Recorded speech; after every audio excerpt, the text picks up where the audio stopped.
મારું નામ છે રાજન પરમાર અને આજે હું તમારી સામે લઈને આવ્યો છું ગ્રાફિક ડિઝાઇનનો ફૂલ કોર્સ, અને એ પણ ગુજરાતીમાં. તમે કોઈ બી ટેકનોલોજી કે કોઈ બી સોફ્ટવેર શીખી રહ્યા છો, 3 વસ્તુ તમને ખબર હોવી જરૂરી છે. તો તમને એ સોફ્ટવેર કે ટેકનોલોજીનો બેઝિક આઈડિયા હોવો જરૂરી છે કે સોફ્ટવેર એકચ્યુઅલમાં છે શું. તમે એ પર્ટિક્યુલર સોફ્ટવેર કે પર્ટિક્યુલર ટેકનોલોજીમાં શું શીખવાના છો, એમાં એવા કેવા ટૂલ છે એ તમને ખબર હોવી જરૂરી છે.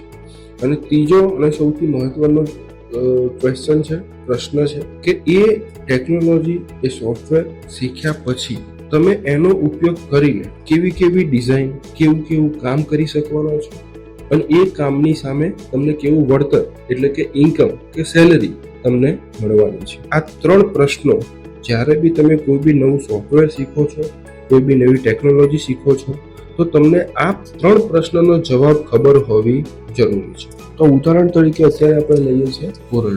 તો સૌથી પહેલો પ્રશ્ન આપણો એ હતો કે ભાઈ સોફ્ટવેર વિશે આપણે સમજવું છે, સોફ્ટવેર છે શું કે ટેકનોલોજી છે શું, બરાબર છે. તો કોરલ જો છે એક વેક્ટર બેઝ સોફ્ટવેર છે. હવે આપણા માટે આ વેક્ટર શબ્દ નવો આવ્યો છે. ગ્રાફિક ડિઝાઇનની અંદર યાદ રાખવા માટે અત્યારે કે ગ્રાફિક ડિઝાઇનની અંદર 2 ટાઈપના સોફ્ટવેર હોય છે. એક હશે ઇમેજ બેઝ અને એક હશે વેક્ટર બેઝ સોફ્ટવેર. તો એમાંથી કોરલ જે છે એ કોરલ આપણું વેક્ટર બેઝ સોફ્ટવેર છે. વેક્ટર શબ્દને એક નાની વ્યાખ્યામાં સમજીએ તો એક એવી ડિઝાઇન છે કે જેને તમે તમારી રીતે મોડિફાઈડ એટલે કે ચેન્જ એટલે કે હું ધારું એવી રીતે એમાં ફેરફાર કરી શકું છું. કોઈ ડિઝાઇન મેં બનાવ્યું છે, કોઈ visiting card, banner, brochure, logo મેં બનાવ્યા છે, તો એની અંદર હું મારી રીતે ચેન્જ કરી શકું છું.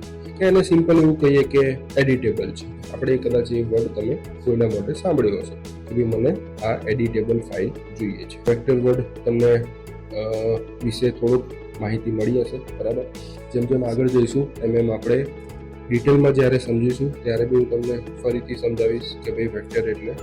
પહેલા પ્રશ્નનો જવાબ તો મળી ગયો છે. હવે જઈએ બીજો પ્રશ્ન જે આપણો હતો કે કોરલ ડ્રોની અંદર તમે કેવી રીતના ટૂલ શીખશો, શું કામ કરી શકશો. તો જેમ મેં આગળ કહ્યું એમ કોરલ ડ્રો વેક્ટર સોફ્ટવેર છે, રાઈટ. એની અંદર ઘણા બધા ટૂલ છે કે જેની મદદથી તમે તમારી સારી એવી ક્રિએટિવ ડિઝાઇન બનાવી શકો છો. બેનર છે, બ્રોશર છે, એ બધી જ વસ્તુ આપણે કોરલ ડ્રોની અંદર વેક્ટર ફોર્મમાં બનાવી શકીએ છીએ. અને હવે આપણો લાસ્ટ અને સૌથી ઇમ્પોર્ટન્ટ પ્રશ્ન કે કોરલ ડ્રો શીખ્યા પછી હું શું કરી શકું, કામ કરી શકું, જોબ કરી શકું, ધંધો કરી શકું. અને હું કરી શકું જોબ કે ધંધો તો હું કયા એરિયામાં, કયા ઝોનમાં, કઈ દિશામાં, કઈ જગ્યાએ હું કામ કે ધંધો કરીને મારી ઇન્કમ, મારા પૈસા હું ઊભા કરી શકું છું, બરાબર.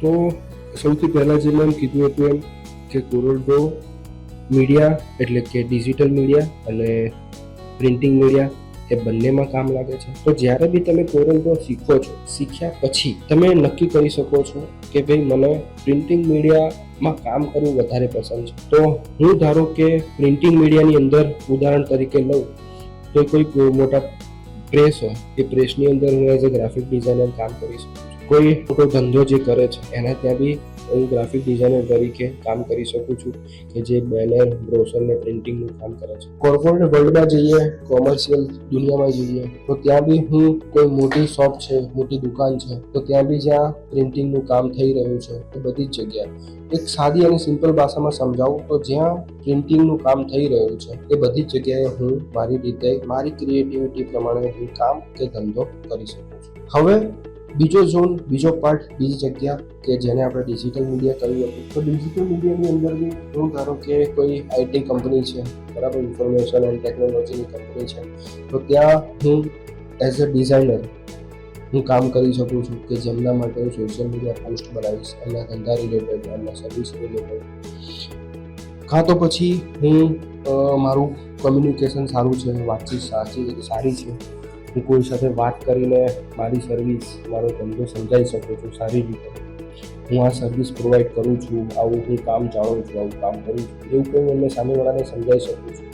તો હું એમની પાસેથી ફ્રીલેન્સિંગ ઘરે બેઠા કામ બી લઈ શકું છું. એના માટે બ્રોશર, બેનર, વિઝિટિંગ કાર્ડ બી ઘરે બેઠા ડિઝાઇન કરી શકો છો. તો આવી રીતે ડિજિટલ મીડિયા અને પ્રિન્ટિંગ મીડિયા બંનેમાં હું કામ કરી શકું છું.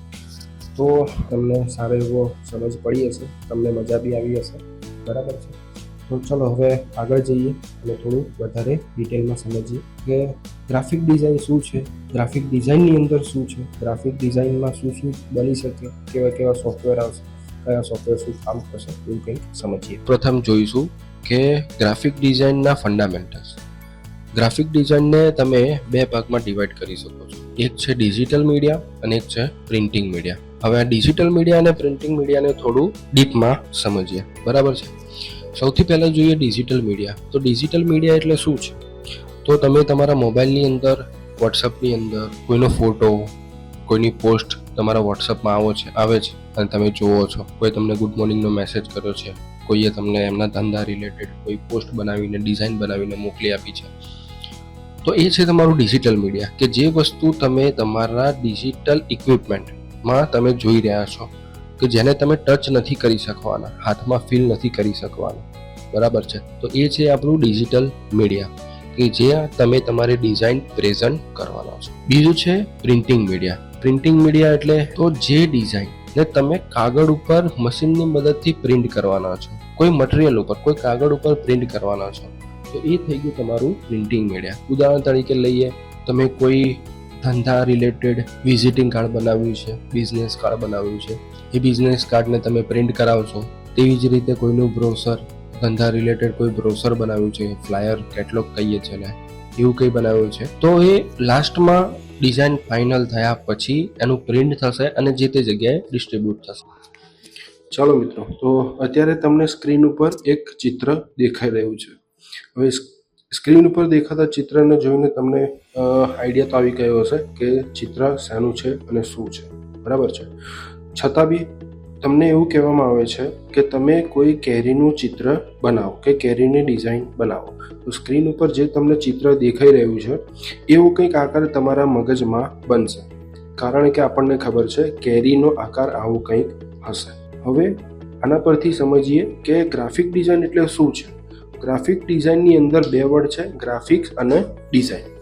હવે ડિઝાઇન એટલે આપણે ગુજરાતીમાં આપણને ખબર છે કે ડિઝાઇન એટલે ચિત્ર કહીશું, બરાબર છે. તો ગ્રાફિક ડિઝાઇન એટલે સમજીએ કે કોઈ બી વિચાર કે જે તમે કોઈ પર્ટિક્યુલર ટૂલની મદદથી કોઈ સોફ્ટવેરની અંદર બનાવો છો, બરાબર છે, તો એને આપણે સિમ્પલી કહીશું ગ્રાફિક ડિઝાઇન. તમે કોઈ વિચારને આકાર આપ્યો છે અને એને કોઈ કમ્પ્યુટરની અંદર કોઈ સોફ્ટવેરની મદદથી બનાવેલો છે, તો આપણે એને કહીશું ગ્રાફિક ડિઝાઇન. તમને આ વિડીયોની અંદર મજા પડી હશે, ઘણું બધું જાણવા બી મળ્યું હશે. ગ્રાફિક ડિઝાઇન શું છે, શું નહીં, ગ્રાફિક ડિઝાઇન કર્યા પછી, કોર્સ કર્યા પછી હું કઈ ફિલ્ડમાં કે કઈ જગ્યાએ, કોઈ કંપનીમાં કેવી રીતે કામ કરી શકું છું, કેવી રીતે ધંધો કરી શકું. તો આવી જ રીતે આપણે બીજા વિડીયો લઈને આવી રહ્યા છીએ. તો તમને આ વિડીયો ગમ્યો હોય, પસંદ આવ્યો હોય તો લાઈક કરો, એને સબસ્ક્રાઈબ કરો આપણા ચેનલને, રાઈટ, અને વિડીયોને વધુથી વધુ લોકો સુધી પહોંચાડો. જે લોકો કરોડો શીખવા માંગે છે પરંતુ એ લોકો ક્યાંક ભાષાને લઈને, ઇંગ્લિશને લઈને ક્યાંક ને ક્યાંક થોડો સંકોચ છે એમના મગજમાં, તો એવા લોકો સુધી પહોંચાડો અને લાઈક કરો. જલ્દીથી આપણે આ જ વિડીયોનો બીજો પાર્ટ લઈને આવી રહ્યા છીએ. Thank you. જય જય ગરવી ગુજરાત.